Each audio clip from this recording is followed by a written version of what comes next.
ఈరోజు నూతన నెల, ఈ యొక్క నూతన నెలలో మొదటి ఆరాధన బల్లారాధనలో దేవుడు మనతో స్పష్టంగా మాట్లాడబోతున్నాడు. 1 కొరింథీయులు 1 Corinthians chapter 1 verse 18 to 31.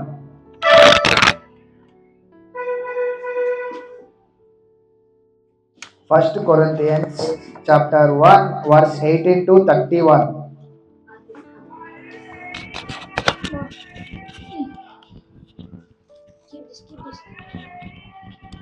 ఒక్కొక్క వచనాన్ని మనం ధ్యానించుకుందాం.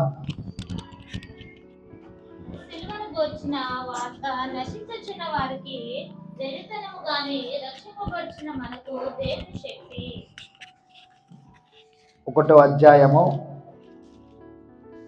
18వ వచనం. సిలువను గూర్చిన వార్త. హల్లెలూయా. సిలువను మనము ప్రతిరోజు జ్ఞాపకం చేసుకోవాలా? ఒకటే క్రిస్మస్ రోజు, లేకపోతే క్రిస్మస్ రోజు ఏం చేస్తారు? సిలువను జ్ఞాపకం చేసుకుంటారా?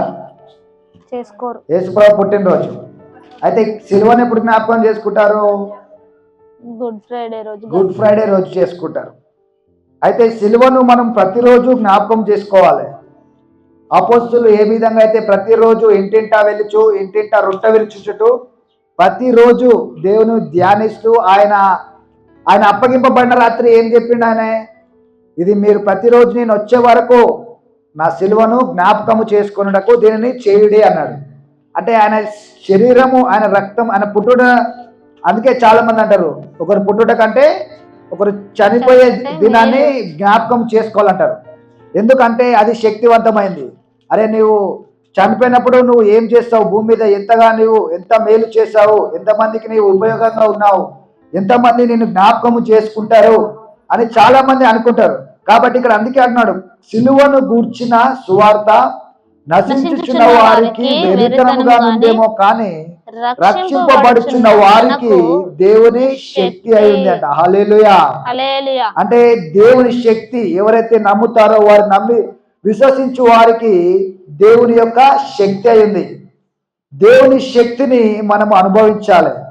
ఆయన నమ్మినట్లయితే మనం ఆయన శక్తిని చూస్తాం. హల్లెలూయా. అన్ని రంగాల్లో నువ్వు ఏ పరిస్థితి అయినా సరే, నువ్వు ఎడ్యుకేషన్లో చదువుకోలేకపోతున్నావా, నీకు ఏమి జ్ఞాపకం లేదు అనుకో, అప్పుడు నువ్వు ఆయన శక్తిని అడగాలి. యేసయ్యా నీ శక్తిని నాకు దయచేయి. క్రీస్తును గూర్చిన సువార్త, సిలువను గూర్చిన సువార్త నశించుచున్న వారికి వెరితనంగానే ఉంది కానీ రక్షించబడుచున్న వారికి దేవుని శక్తి. అయితే ఆ శక్తితోటి మనము ఏమైనా చేస్తున్నామా, ఏమైనా దేవుని వద్ద నుంచి పొందుకుంటున్నామా? చాలా మంది ఆ శక్తిని వాడుకోలేకపోతున్నారు. ఏ విధంగా అంటే, ఇప్పుడు ఒక పవర్ ఉంది, మీ ఇంట్లో పవర్ ఉందా?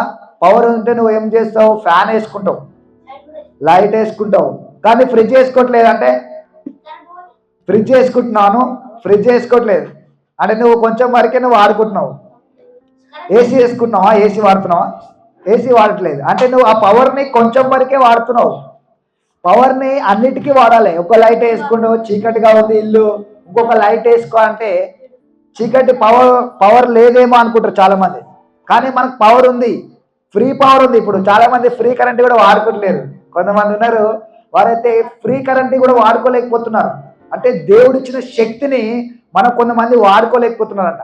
కానీ ఈ రోజు నుంచి అయితే మనం దేవుని యొక్క శక్తిని వాడుకోవాలి. హల్లెలూయా. నీకేమో డబ్బు లేవేమో, కానీ దేవుని శక్తి నీలో ఉంది. హల్లెలూయా.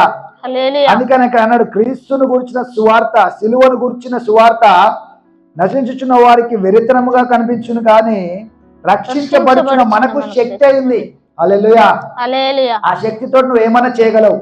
హల్లెలూయా. నీకు బలం ఉంటే నువ్వు ఏమైనా చేయగలుగుతావు. అదే విధంగా నీకు బలం ఉంది, దేవుడు నీకు బలాన్ని ఇచ్చేశాడు. కాబట్టి ఈ రోజు నుంచి నీకు ఏది లేదని చెప్పడానికి వీల్లేదు. నాకు అక్కడ డబ్బు లేదనద్దు. దేవుని అడగాలి, దేవా నీ శక్తి సామర్థ్యాన్ని సిలువలో మాకు ఇచ్చావు కాబట్టి సిలువను ద్వారా నేను పొందుకోవాలి. ఎప్పుడైనా దేవుని అడిగి పొందుకోవాలి మీరు సిలువను గూర్చిన సువార్తను. అందుకే దేవుడు శక్తి అయి ఉన్నాడు. 19వ వచనం 19. ఇందు విషయమై జ్ఞానుల జ్ఞానమును నాశనము చేతును, వివేకుల వివేకమును శూన్యపరుతును అని వ్రాయబడి ఉన్నది. జ్ఞానుల జ్ఞానమును నాశనము చేతును ఏమంటున్నాడు ఇక్కడ దేవుడు? పెద్ద పెద్ద సీఎంకి, పెద్ద పెద్ద జ్ఞానులకు కాదు, నేను ఎవరిని ఎన్నుకుంటున్నానంటే జ్ఞానము లేని వారిని ఎన్నుకొని జ్ఞానుల వివేకాన్ని కూడా నేను నాశనం చేస్తా అంటున్నా. అంటే దేవుడు ఏమంటున్నాడు అంటే జ్ఞానమును, ఇప్పుడు ఎవరైతే జ్ఞానం ఉంది అనుకుంటారు చాలా మంది, కానీ దేవుడు ఎవరిని ఎన్నుకుంటున్నాడు? బీదలని, ఎవరికి ఏమి లేని వారిని, స్లమ్ ఏరియా, ఇక్కడ ఏ ప్రాంతంలో ఉన్న వారిని, దీనులను దేవుడు ఎన్నుకొని ఆయనకు మహిమ రావడానికి ఆయన వారికి జ్ఞానం ఇచ్చి, పరలోక జ్ఞానమునిచ్చి, వారిని ఆశీర్వదించి, వారిని గొప్ప స్థానానికి తీసుకెళ్ళడానికి దేవుడు ఒక గొప్ప ప్రణాళిక ఉంది. కాబట్టి దేవుడు మనల్ని ఎన్నుకున్నాడట. హల్లెలూయా. హల్లెలూయా. ఎందుకు దేవుడు బీదల్ని ఎన్నుకున్నాడు? ఎందుకు దేవుడు ఎందుకు అగ్ర కులాల వారిని, అగ్రవారిని, గొప్పవారిని, రాజులను, నాయకులను ఎందుకు ఎన్నుకోలేదు? ఎందుకంటే జ్ఞానుల జ్ఞానమును నాశనము చేతును, వివేకుల వివేకమును శూన్యపడుతును అని వ్రాయబడి ఉన్నది. హల్లెలూయా. హల్లెలూయా. ఇలా రాయబడి ఉందంట. జ్ఞానుల జ్ఞానమును నేను వెరితనముగా చేసి బీదలకు నేను జ్ఞానముని ఇస్తా అంటున్నాడు. హల్లెలూయా. హల్లెలూయా. 20వ వచనం. జ్ఞాని ఏమాయను? శాస్త్రి ఏమాయను? ఈ లోకపు తర్కవాది ఏమాయను? ఈ లోక జ్ఞానమును దేవుడు వెరితనముగా చేసి ఉన్నాడు కదా. దేవుడు ఇక్కడ లోక జ్ఞానమును వెరితనముగా చేసి ఉన్నాడు. దేవుని జ్ఞానానుసారముగా లోకము తన జ్ఞానము చేత దేవునిని ఎరగకుండినందున సువార్త ప్రకటనయను వెర్రితనము చేత నమ్ము వారికి రక్షించుట దేవుని దయాపూర్వక సంకల్పము ఆయను. హల్లెలూయా. హల్లెలూయా. అంటే ఇక్కడ దేవుని యొక్క మైకోసలే దేవుని యొక్క దయా సంకల్పం అయి ఉన్నది. దేవుని యొక్క దయా సంకల్పం ఇక్కడ ఏంటంటే ఆయన జ్ఞానులను, శాస్త్రులు ఏమాయను, జ్ఞానులు ఏమాయను? ఈ లోక జ్ఞానమును దేవుడు వెరితనముగా చేసి ఉన్నాడంట. ఎందుకంటే ఎవరైతే జ్ఞానులము, మేమే జ్ఞానులము, మాకే చదువు వస్తుంది, మాకే జ్ఞానం ఉంది, మాకే సంపద ఉంది, మాకే ఆశీర్వాదం ఉంది, మాకే ఐశ్వర్యం ఉంది అని చాలా మంది అనుకుంటారు. కానీ దేవుడు ఎవరిని ఎన్నుకుంటున్నాడంట? జ్ఞానము లేని వారిని, ఎవరైతే బీదవారు ఉంటారో వారిని ఎన్నుకొని వారిని ద్వారా జ్ఞానులను దేవుడు వెరితనంగా చేశాడంట. హల్లెలూయా. హల్లెలూయా. అంటే ఈ యొక్క వాక్యము ద్వారా మనము దేవుని ద్వారా మనం పొందుకోవడానికి దేవుడు మనల్ని ఎన్నుకున్నాడు. హల్లెలూయా. హల్లెలూయా. మనం ఇంత తక్కువలో, ఇంత చిన్న ఇల్లులో, ఇంత చిన్న ప్రాంతంలో, నేను తక్కువనే ఉన్నా, నాకు జ్ఞానం లేదే అని చాలా మంది అనుకుంటారు. కానీ దేవుడు మిమ్మల్ని ఎన్నుకున్నాడంట. ఎందుకంటే ఎవరైతే జ్ఞానముగా, ఎవరైతే గొప్ప స్థానంలో ఉన్నారో వారిని సైతము, వారికన్నా మిమ్మల్ని గొప్పగా హెచ్చించడానికి దేవుడు మిమ్మల్ని ఎన్నుకున్నాడంట. హల్లెలూయా. హల్లెలూయా. కాబట్టి ఈ రోజు నుంచి మీరేం చేయాలంటే, దేవా మీరు జ్ఞానుల జ్ఞానమును వెరితనముగా చేస్తారన్నారు. ఈ వాక్యము ద్వారా ఇలా రాయబడి ఉంది. కాబట్టి నన్ను హెచ్చించండి, నన్ను ఆశీర్వదించండి, నాకు జ్ఞానమును దయచేయండి అని దేవుణ్ణి అడిగి ఈ యొక్క జ్ఞానులు ఎవరైతే అనుకుంటున్నారో వారిని కూడా మనము దేవుని ద్వారా, దేవుని శక్తి ద్వారా వారికన్నా గొప్ప స్థాయిలో మనం ఉండాలని దేవుని యొక్క ప్రణాళిక. హల్లెలూయా. హల్లెలూయా. 22 వరకు. యూదులు సూచక క్రియలు చేయమని అడుగుచున్నారు, గ్రీసు దేశస్థులు జ్ఞానము వెదుకుచున్నారు. అయితే మేము సిలువ వేయబడిన క్రీస్తును ప్రకటించుచున్నాము. అంటే ఇక్కడ చాలా మంది జ్ఞానము, సూచక్రియలు చూపించండి అని చాలా మంది అడుగుచున్నారు. అయితే ఇక్కడ పౌలు ఏమంటున్నారు అంటే, మేమైతే సిలువ వేయబడిన క్రీస్తును ప్రకటించుచున్నాము. ఎందుకంటే సిలువ ద్వారా దేవుడు మన కొరకు, ఆయన పాపి అయి సిలువలో ఆయన మన కొరకు చనిపోయి, ఆయన పొందిన దెబ్బల ద్వారా, ఆయన పొందిన గాయముల ద్వారా మనకు స్వస్థత కలుగుచున్నది. ఆయన పొందిన దెబ్బల ద్వారా ఆయన సమస్తమును సిలువలో ఏం చేశాడంట? మన కొరకు భరించినట. హల్లెలూయా. సిలువలో ఆయన చేసిన త్యాగం ద్వారా మనకు ఆశీర్వాదము, మనకు ఐశ్వర్యము, ఎందుకంటే ఆయన మన కొరకు దరిద్రుడయ్యాడు సిలువలో. ఎప్పుడైతే మనం సిలువను గూర్చిన సువార్తను నమ్ముతామో అప్పుడు మనము ఆశీర్వదించబడి ఆయన ద్వారా ఉచితముగా నీతిమంతులమై ఉచితముగా ఆయన వద్ద నుంచి పరలోక రాజ్యం నుంచి ఆశీర్వాదాలను పొందుకుంటామట. హల్లెలూయా. 23 అయితే మేము సిలువ వేయబడిన క్రీస్తును ప్రకటించుచున్నాము. అంటే జ్ఞానం ఎక్కడి నుంచి వస్తుందంట? దేవుని యొక్క సిలువ జ్ఞానం నుంచి మనం జ్ఞానాన్ని పొందుకుంటాం. 24 ఆయన యూదులకు ఆటంకముగాను అన్యజనులకు వెర్రితనముగాను ఉన్నాడు గాని యూదులకేమి గ్రీస్తులకేమి పిలువబడిన వారికి క్రీస్తు దేవుని శక్తియు దేవుని జ్ఞానము ఉన్నాడు. హల్లెలూయా. అంటే యూదులనే కాదు, గ్రీకు దేశస్తులనే కాదు, అన్యులనే కాదు, పిలువబడిన ప్రతి ఒక్కరికి దేవుని శక్తి అయి యేసు ప్రభు వారు ఉన్నాడంట. హల్లెలూయా. అంటే ఆయన జ్ఞానమై ఉన్నాడు, ఆయన దేవుని శక్తి అయి ఉన్నాడు. హల్లెలూయా. కాబట్టి దేవుని సిలువను మనం ఎప్పుడైతే చూస్తామో ఆయన జ్ఞానమును ఆయన శక్తిని మనము పొందుకుంటామట. ప్రతిరోజు మనము మానక ఆయన శరీరాన్ని ఆయన రక్తాన్ని జ్ఞాపకం చేసుకోవాలి, ఆయన సిలువను జ్ఞాపకం చేసుకోవాలి. ఎప్పుడైతే సిలువను జ్ఞాపకం చేసుకుంటామో ఆయన శక్తి ఆయన జ్ఞానాన్ని మనం పొందుకుంటాము. హల్లెలూయా. 25 వచనం.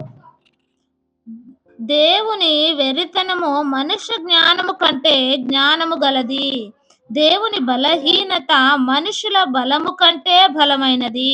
హల్లెలూయా. అంటే యేసు ప్రభు వారు సిలువలో బలహీనుడిగా అయిపోయారేమో అనుకున్నారు, కానీ సిలువలో ఆయన బలహీనత మనుషుల బలము కంటే బలమైందంట. హల్లెలూయా. అంటే మనం ఏమనుకుంటాం, ఆయన బలహీనుడేమో సిలువలో చనిపోతున్నాడని, కానీ ఆయన సిలువలో చనిపోతూ అనేకులను రక్షించినట. హల్లెలూయా. లోక పాపములను మోసుకెళ్ళు గొర్రె పిల్ల అయిన అంటే ఆయన బలము మనం ఏమనుకుంటాం ఆయన బలహీనంగా ఉన్నాడేమో అని, కానీ ఇంకనూ ఆయన బలహీన ఉన్నప్పుడు ఆయన ఇంకనూ బలవంతుడంట. ఈ లోక భారమును అన్నిటినీ ఆయన మోసుకునే గల సిలువలో ఆయన మోసుకున్నాడు. హల్లెలూయా. అంటే మన బలహీనతలు మన బలాలను మనం చూసుకోవద్దు, యేసయ్య సిలువలో ఆయన చేసిన త్యాగమును మనం జ్ఞాపకం చేసుకోవాలి. 26 సహోదరులారా మిమ్మల్ని పిలిచిన పిలుపును చూడుడి, మీలో రీతిని జ్ఞానులైనను ఘనులైనను గొప్ప వంశము వారైనను అనేకులు పిలువబడలేదు గాని ఏ శరీరియు దేవుని ఎదుట అతిశయింపబడుకుండునట్లు జ్ఞానులు సిగ్గుపరచుటకు లోకంలో నుండి వెర్రివారిని దేవుడు ఏర్పరచుకొని ఉన్నాడు. బలవంతులైన వారిని సిగ్గుపరచుటకు లోకంలో బలహీనులైన వారిని దేవుడు ఏర్పరచుకున్నాడు. ఎన్నికైన వారిని వ్యర్థము చేయుటకు లోకంలో నీచులైన వారిని తృణీకరింపబడిన వారిని ఎన్నిక లేని వారిని దేవుడు ఏర్పరచుకొని ఉన్నాడు. హల్లెలూయా. ఇక్కడ ఏమంటున్నాడు దేవుడు? సహోదరులారా, మనతోటి దేవుడు మాట్లాడుచున్నాడు. మిమ్మును పిలిచిన పిలుపును చూడుడి. అంటే దేవుడు గొప్ప గొప్ప వాళ్ళని పిలవలేదు, బీదలని, నాకు ఈరోజు గడవదు అనుకునే వారిని, ఎవరైతే గుడ్డివారు కుంటివారు రోడ్డు మీద ఉన్న వారిని దేవుడు అనేకులను పిలిచినట్ట. జ్ఞానులను పిలవలేదు. సీఎం పిఎం గొప్ప గొప్ప జ్ఞానులము, మాకు డబ్బు ఉంది అనుకున్న వారికి దేవుడు పిలవలేదు, కానీ ఎవరికి పిలిచినట్టనే మనల్ని ఎన్నుకున్నంట. ఏ శరీరం దేవుని ఎదుట అతిశయింపబడకుండానట్లు జ్ఞానులను సిగ్గుపరచుటకు లోకములో నుండి వెర్రివారిని, అంటే లోకంలో వీడు పనికిరాడు, వీడు ఎందుకు పనికిరాడు అనేవారిని దేవుడు ఎన్నుకున్నాడంట. హల్లెలూయా.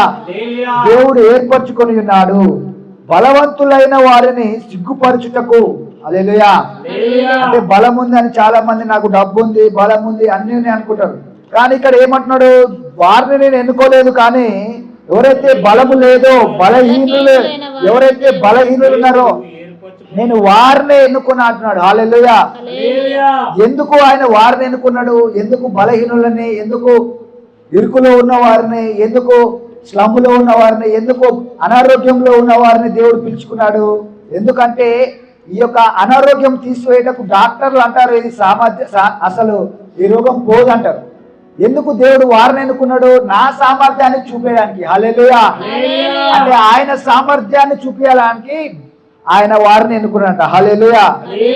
బలహీనుని ఎన్నుకొని ఆయన బలాన్ని ఇచ్చి, ఇంకా బలహీనులు ఎవరైతే బలంగా ఉన్నాం అనుకున్నారో వారికన్నా 10 రెట్లు దేవుడు ఆశీర్వదించి బలంగా చేయబోతున్నాడు. హల్లెలూయా. దేవుడు మనల్ని ఎన్నుకున్నాడు అంటే మనల్ని ఇంకో గొప్ప స్థానానికి తీసుకెళ్ళడానికి, గొప్ప ఐశ్వర్యమును ఆరోగ్యాన్ని ఇవ్వడానికి. హల్లెలూయా.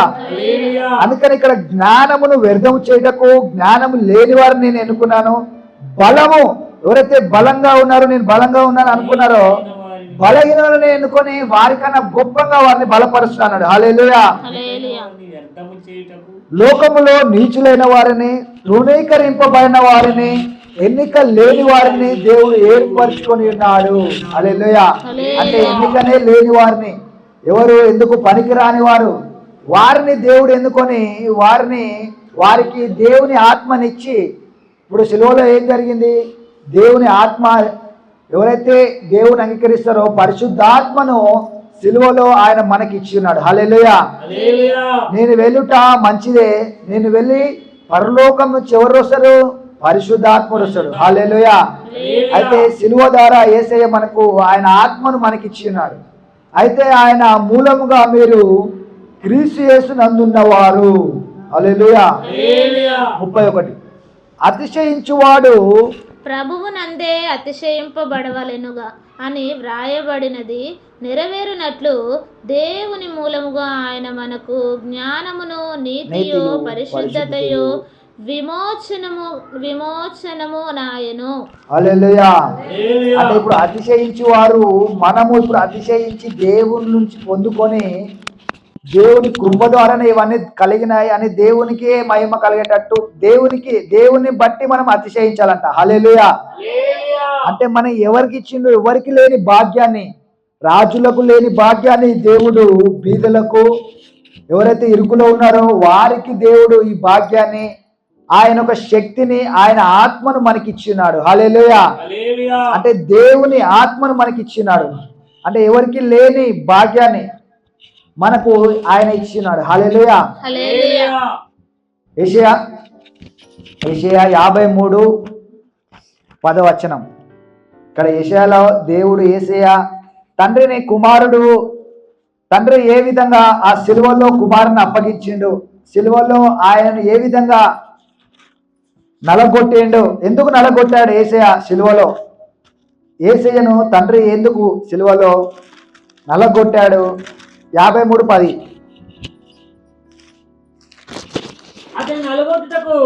అతడు నలగొట్టుటకు యెహోవాకు ఇష్టమాయెను. ఎవరికి ఇది? ఎవరి గురించి మాట్లాడుతున్నాడు ఇక్కడ? ఆయన ఎవరు? ఆయన అనగా దేవుడు. ఆయన అతనికి అనగా యేసయ్యకు వ్యాధి కలుగజేశాడు. యేసయ్యను ఇక్కడ యేసయ్య నేను మాట్లాడేటప్పుడు మీరు మాట్లాడదు. అతన్ని నలుగొట్టుటకు యెహోవాకు ఇష్టమాయెను. ఆయన అతనికి వ్యాధి కలుగజేసెను. అతడు తన్ను తానే అపరాధ పరిహారార్థ బలిగా చేయగా అతని సంతానము చూచును. అతడు దీర్ఘాయుషుమంతుడగును. యెహోవా ఉద్దేశములు అతని వలన సఫలమగును. ఇక్కడ మొదటిగా ఏం రాయబడిందంటే అతని నలుగగొట్టుటకు యెహోవాకు ఇష్టమాయను. హల్లెలూయా. అతని నలుగగొట్టుటకు అనగా ఇప్పుడు ఆయిల్ ఎట్లొచ్చింది? ఆయిల్ ఎట్లొచ్చింది? ఇక్కడ ఆయిల్ నల్లగొడితే వస్తుందా? ఉట్టేనా వస్తుందా? నల్లగొడితే అభిషేకం బయటికి వచ్చింది. ఇప్పుడు యేసయ్యను ఏం చేసిర్రు? ఇక్కడ ఏం కొట్టిరు? అతన్ని నలుగగొట్టిరంట. 10 అతన్ని నలుగగొట్టుటకు యెహోవాకు ఇష్టమాయను. ఎందుకు నలగొట్టిరంటే ఇప్పుడు ఒలివ చెట్లున్నాయి, ఒలివ గింజలు ఉంటాయి, వాటిని నలగొడితేనే ఆయిల్ వస్తుంది, అభిషేక తైలం వస్తుంది. ఈ విధంగా ఈ యొక్క కొబ్బరి నూనె కూడా ఏం చేస్తారు? కొబ్బరి కొడుకలు అన్నింటినీ దంచి వేసినప్పుడు ఏమొస్తుంది? నూనె వస్తుంది. అంటే నలగొట్టాలి. ఎప్పుడైతే నలగొట్టిరో యేసయ్య రక్తము మనకి అభిషేకంగా మారింది. హల్లెలూయా. ఆయన నలగొట్టబడ్డాడు కాబట్టి మనకు ఆయన అభిషేకము, ఆయన యొక్క శక్తి, ఆయన యొక్క సామర్థ్యము మనకు వచ్చిందంట. హల్లెలూయా. కాబట్టి ఈరోజు మనం అభిషేక తైలం కూడా దేవుడు ఈరోజు మనతో మాట్లాడబోతున్నాడు, అభిషేకించబోతున్నాడు. హల్లెలూయా. దేవుడు మనల్ని అభిషేకించబోతున్నాడు ఈరోజు. ఎందుకంటే ఆయన నలుగొట్టబడ్డానికి జ్ఞాపకం చేసుకోవాలి. ఎందుకు అంతగా రక్తము చిందించి ఆయన ఆ సిలువలో నలగొట్టబడ్డాడు? ఎందుకంటే మీరు ఆయన ఆశీర్వాదములను పొందుకోవడానికి, మనము అభిషేకించబడడానికి. హల్లెలూయా. లూకా సువార్త 9:23.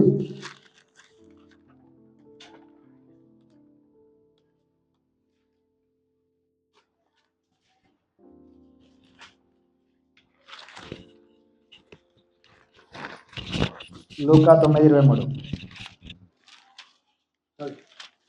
మరియు ఆయన అందరితో ఇట్లా, నేను ఎవడైనను నన్ను వెంబడింపగోరిన ఎడల తను తాను ఉపేక్షించుకొని ప్రతిదినము తన సిలువను ఎత్తుకొని నన్ను వెంబడింపవలెను. హల్లెలూయా.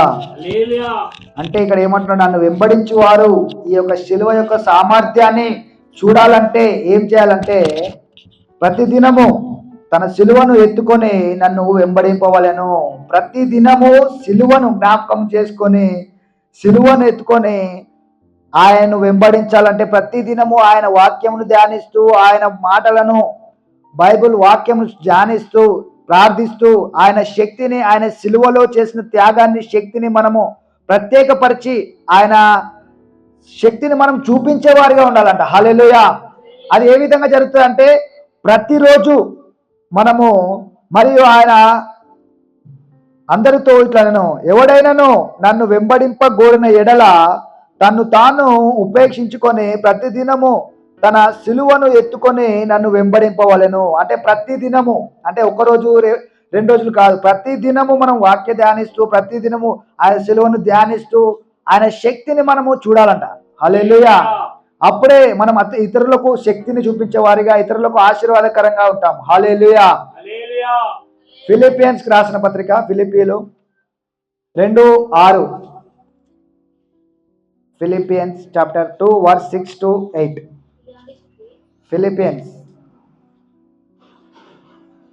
ఫిలిప్పీలకు రాసిన పత్రిక 2వ అధ్యాయము 6వ వచనం నుంచి.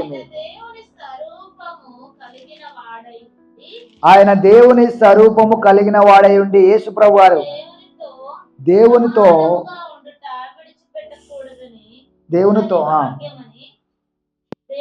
సమానంగా ఉండుట విడిచిపెట్టకూడని భాగ్యమని ఎంచుకొనలేదు గాని మనుషుల పోలికగా పుట్టి దాసుని స్వరూపమును ధరించుకొని తను తానే రిక్తునిగా చేసుకొనెను.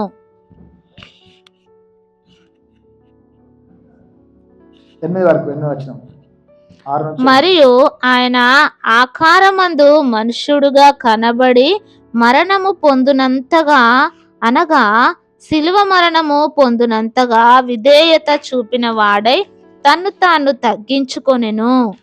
అందుచేతను పరలోకమందున్న వారిలో గాని, భూమి మీద ఉన్న వారిలో గాని, భూమి క్రింద ఉన్న వారిలో గాని ప్రతివాని మోకాలును యేసు నామమున వ్రంగునట్లును, ప్రతివాని నాలుకయు తండ్రి అయిన దేవుని మహిమార్థమై యేసుక్రీస్తు ప్రభువని ఒప్పుకొనున్నట్లును దేవుడు ఆయనను అధికముగా హెచ్చించి ప్రతి నామమునకు పైనామమును ఆయనకు అనుగ్రహించెను. హల్లెలూయా.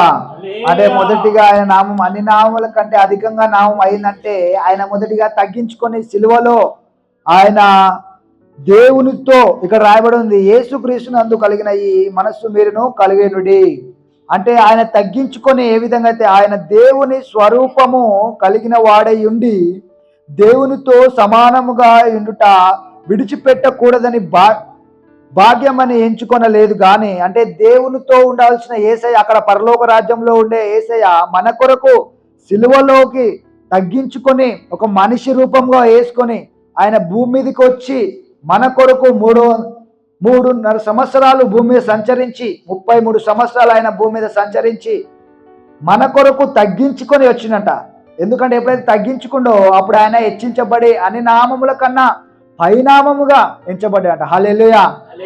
ఆయన తగ్గించుకొని సిలువ మరణమును, అంతగా తగ్గించుకున్నాడంట. ఆయన సిలువలో అనేకమైన మాటలను, అనేకమైన దూషణలను ఉమ్మివేయడము, ఆయనను కొట్టడము, సిలువలో అనేకమైన తగ్గింపును ఆయన తగ్గించుకున్నాడు.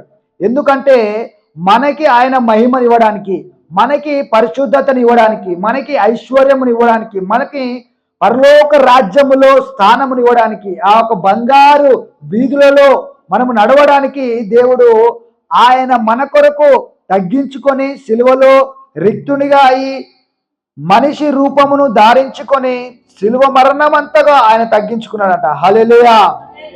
అంటే అంతగా తగ్గించుకొని ఆయన అన్ని నామముల కన్నా పైనామంగా వెళ్ళాడు. కాబట్టి ప్రతిరోజు మనం ఆయన వాక్యమును ధ్యానిస్తూ ప్రతిరోజు ఆ సిలువను జ్ఞాపకం చేసుకోవాలి. హల్లెలూయా. యోహాను సువార్త 3:16 ఆఖరి వచనము. తర్వాత ప్రార్థన చేసుకొని సాక్రమెంట్ తీసుకుందాం. అభిషేక తైలం కూడా ఈరోజు దేవుడు అభిషేకించబోతున్నాడు మనందరినీ. నూతన నెలలో నూతనంగా దేవుడు గొప్ప స్థానాలకి, గొప్ప ఆశీర్వాదములను కుమ్మరించబోతున్నాడు. యోహాను 3:16 జాన్ 3:16 దేవుడు లోకమును ఎంతో ప్రేమించెను కాగా తన అద్వితీయ కుమారునిగా పుట్టిన వాని యందు విశ్వాసముంచు ప్రతి వాడును నశింపక నిత్య జీవము పొందినట్లు ఆయనను అనుగ్రహించెను. హల్లెలూయా. అంటే దేవుడు లోకమును ఎంతో ప్రేమించిండు.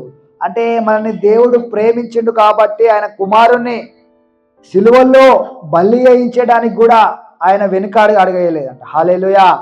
అంటే సిలువలో తన కుమారుని బలిచ్చి మనల్ని రక్షించిండు. హల్లెలూయా. అంటే మనకు రావాల్సిన శిక్షను, మనకు రావాల్సిన నరకాన్ని, మనకు రావాల్సిన బలహీనతలను, రోగాలను అన్నిటినీ సిలువలో దేవుడు యేసయ్య మీద వేసి యేసయ్య నల్లగొట్టి మనకు ఆశీర్వాదములు, మనకు ఆయన ద్వారా నమ్మిన ప్రతి వారికి సమృద్ధి, స్వస్థతను ఆయన అనుగ్రహించినాడు. హల్లెలూయా. అందుకని నమ్మువారు నశించక నిత్య జీవం పొందినట్లు ఆయనను అనుగ్రహించెను. హల్లెలూయా.